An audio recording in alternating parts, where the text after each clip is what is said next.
संधि कितने प्रकार की होती हैं? तो 3 प्रकार की। कौन कौन सी? स्वर संधि, व्यंजन संधि और विसर्ग संधि। स्वर संधि के कितने भेद होते हैं? तो 5 भेद। कौन कौन से?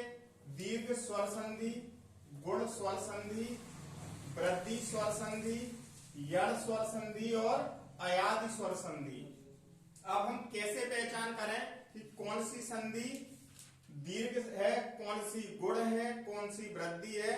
तो संधि की पहचान हमेशा दूसरे अक्षर से होती है। यदि दूसरे अक्षर में कोई बड़ी मात्रा हो, जैसे बड़ा आ की, बड़ी ई की, बड़ा उ की, तो हम देखते ही बता देंगे कि संधि है दीर्घ स्वर संधि। कैसे? जैसे हिमालय में दूसरे अक्षर में बड़ा आ की मात्रा, ग्रीस दूसरे अक्षर में बड़ी ई की मात्रा और भानुदय दूसरे अक्षर में बड़ा उ की मात्रा। तो संधि कौन सी हो गई? दीर्घ स्वर संधि। गुण स्वर संधि, यदि दूसरे अक्षर में या तो मात्रा हो ए की और या मात्रा हो ओ की, तो हम बता देंगे कि संधि है गुण स्वर संधि। जैसे रमेश दूसरे अक्षर में ए की मात्रा, महोदय दूसरे अक्षर में ओ की मात्रा। वृद्धि स्वर संधि यानी मात्राओं में वृद्धि हो जाएगी।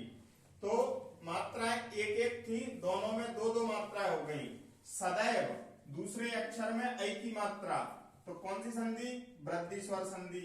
तथैव महोषधि, या तो आ जाए ऐ की या औ की।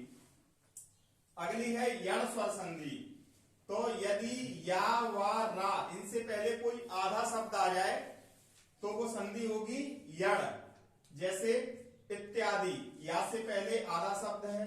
प्रत्यय, या से पहले आधा शब्द है। स्वागत, वा से पहले आधा शब्द है। लास्ट है अयादि स्वर संधि। तो हम इसको कैसे पहचाने? तो इसमें ए, ऐ, ओ, औ की मात्रा नहीं होगी। 3 अक्षर के शब्द होंगे और उनको पढ़ने से हमें बोध होगा किसका? अब, आब, नय, नाय। उदाहरण के लिए देखो पवन, तो इसमें पवन, पब, अब यानी अब का बोध हो रहा है। धावक, धाव, आब इसका बोध हो रहा है। वैसे गायक और पावक, ना इनमें कोई मात्रा है और ना 3 अक्षर से ज्यादा के शब्द हैं, तो हम कह सकते हैं कि संधि कौन सी है? अयादि स्वर संधि।